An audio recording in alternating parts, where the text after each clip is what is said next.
So what's been going on since we talked last time? Not a whole lot. About the same. Um, how has it been? Is it all right if we talk about your tobacco use and how it's going? Yeah. Um, so how have you been doing? Well, this morning I did pretty good. I didn't. It was after 12 o'clock before I had a dip, and other days are better, and other days are worse. Okay. What makes a day a worse day? Just stress and just everything going on, and just makes you want to have one, and it just adds to the. If you don't have one, it gets really frustrating, and it just everything adds on to it, and So you're using it's used as a stress reliever. It relieves. It helps relieve your stress. Helps you calm down when things are going. well, in a way, but also too, I get angry and frustrated if I don't have it. So that kind of adds on to it, whether I'm real stressed out or not. It just So it contributes both as stress to your stress and your habit. It kind of works both ways. Um, do you know anybody else that has been successful quitting tobacco products? yeah, there's several people that's been successful in quitting. There's which everybody's got their own way of quitting, and I had one person tell me that he just went every day until he couldn't stand it no more, and until he finally got where he could go all day without it, and that worked for him.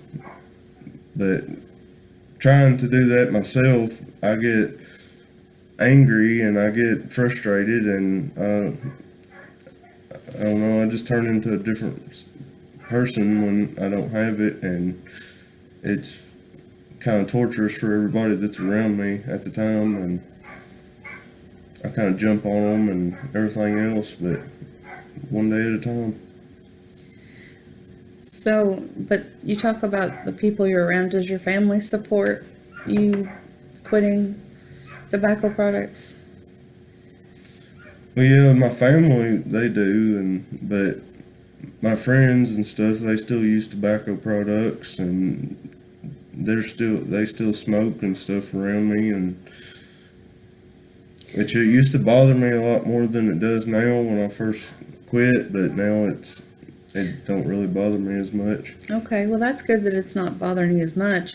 Did they give you any trouble about, not trouble, but you know how friends are? Sometimes they can kind of rag on you a little bit about not not smoking or not dipping. Do they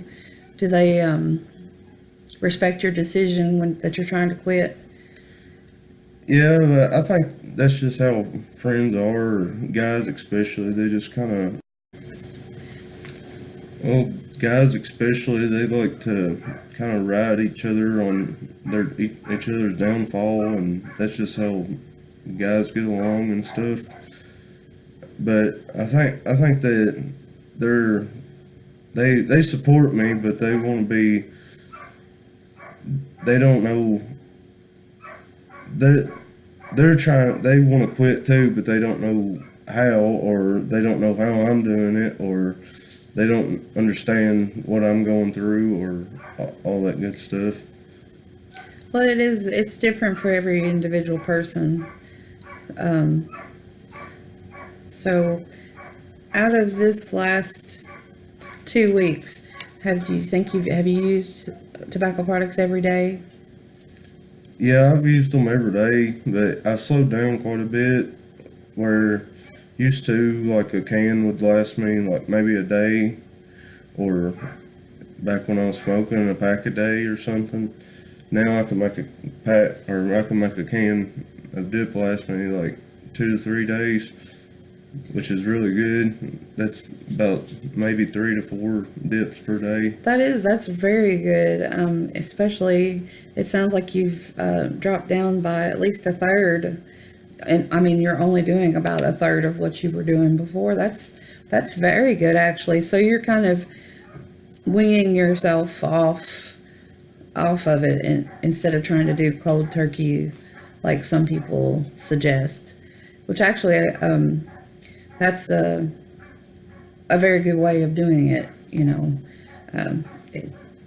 you didn't develop the habit up to 1 can a day overnight, so you're not going to develop a habit of not dipping overnight either.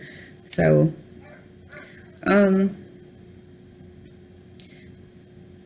I know last time we talked, it was very important. It was about an 8 out of 10. How important it was for you to change. Has that changed any? Well, I still want to quit as bad as I did 2 weeks ago, but like I said, it takes time. You just gotta kind of go with it and wean yourself off. Like I said today, I didn't have a dip until after church, and I was getting kind of aggravated, and even with people at church, I was kind of snappy a little bit on them, and I think a lot of people, they don't understand that, you know, you're trying to change or whatever, and So you're worried that you might inadvertently hurt somebody's feelings or make them think that you're mad at them or agitated at them when it's not, when in reality it's just because you are on edge from wanting your nicotine. yeah. Okay. Did we talk last time about other like hobbies that you had that and things like that? I don't remember if we talked about that or not. Yeah, we talked a little bit about that, but like last time, it was like anything you wanna do, like before something, after something, during something. It's always like something that's been there, and it's like just after anything, after food or just anything you wanna, or after you get off or after you have a break or something like that. It's just something that you've always went to, and it's kind of hard breaking the chain of doing that. It's kind of hard to substitute it with something, because whether you substitute it or not, it's still the nicotine that you're craving, and you just kind of got to wean yourself off of the nicotine. So you've kind of you've involved your body seems to want to include nicotine with your hobbies and things like that. Do you think it'll be better once the weather gets a little bit better and you can get out and do more? It's like fishing or hunting or just going out for a walk. I don't, like I said, I really don't think that just, I mean, it's not something that you can just kind of get your mind off of. I mean, it's just always there, like just the smell or the sight or something. I mean, I've talked to people that's quit for 20 years, and they tell me that even if the faint smell of a cigarette or something, it brings their cravings back, and it's just there always. You just gotta learn to do without. Well, I mean, addiction, no matter what your addiction is, even if it's sugar or nicotine or a drug or whatever, it lights up the pleasure centers in your brain. So your body associates, when they relate these smells, they think, oh, that was, oh, that's, I like that. We want to do that again, because it does. It's your brain, after it's had those feelings, it wants you to do things like that as much as possible. That's why addiction is so hard. And you're never really not addicted. You just don't give in to your addictions. I know some people say they cure them, but you're like, I have a problem with sugar. I'll always be addicted to sugar, and that's my thing. And when I'm stressed, I want to eat sugar. When I'm upset, I want to eat sugar. So, and I use gum as well to try to quit those cravings. Is that working? Is that how you're coping? Is that still working well with you? Well, the type of gum I like is getting hard to find, so that makes it a little bit more difficult. You can only find it at like Dollar General stores and like single packs, and you can't find like the big cups of it or nothing like that.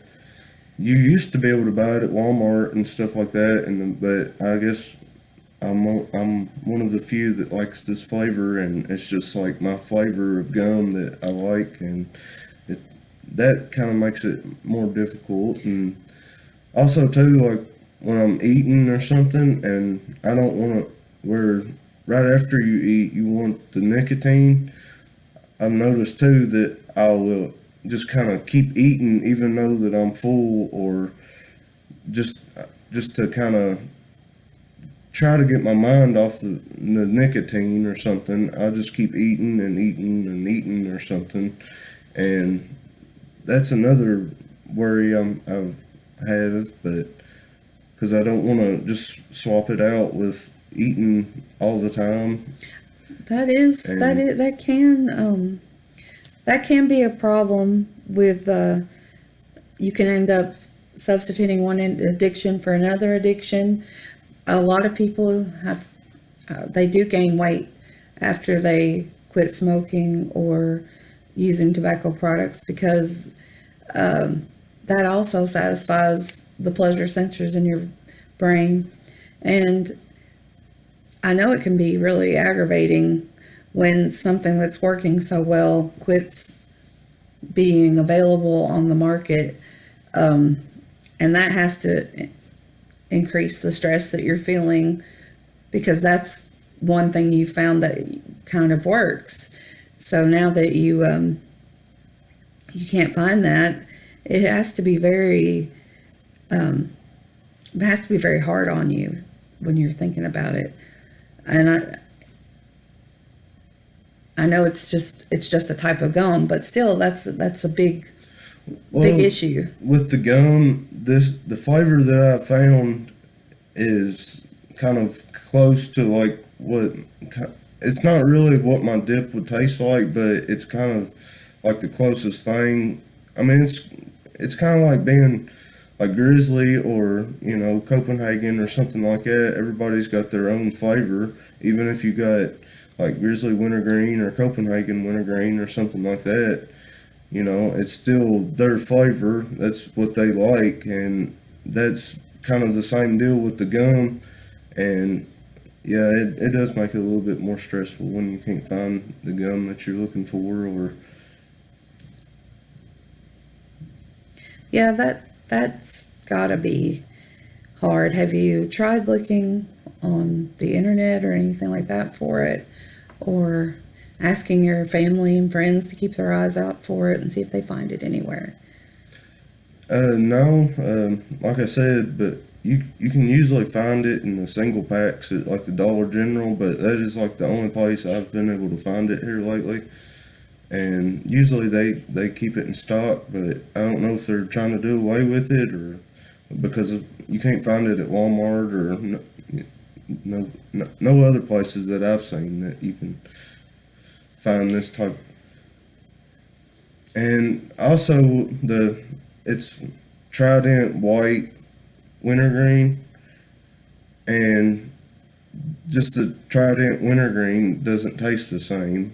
And also too, I was thinking that if I chew the white, it would help with my teeth, or it would help whiten my teeth in the same way as I was trying to quit.